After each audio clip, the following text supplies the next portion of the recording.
موجز الأخبار في 23. الجبير على الأسد الرحيل بالقوة أو بالسياسة. قال وزير الخارجية السعودي عادل الجبير أن على الرئيس السوري بشار الأسد أن يرحل إما عبر عملية سياسية أو يتم إبعاده بعمل عسكري. تركيا تستدعي السفير الروسي. أعلنت الخارجية التركية استدعائها للسفير الروسي في بلادها بسبب انتهاك أجواءها من قبل السلاح الجوي الروسي.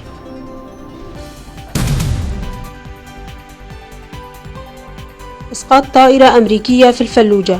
تمكن مسلحو تنظيم الدولة الإسلامية من إسقاط طائرة أمريكية بلا طيار في مدينة الفلوجة العراقية.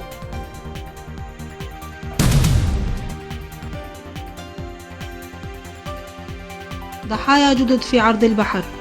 ارتفع عدد ضحايا غرق قاربا إلى 33 كان يقل مهاجرين بعضهم سوريين بينهم 5 أطفال.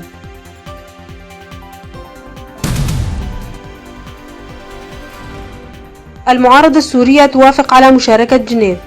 أعلنت الهيئة العليا للمفاوضات للمعارضة السورية موافقتها مشاركة مفاوضات جنيف بشرط مناقشة القضايا الإنسانية قبل المشاركة.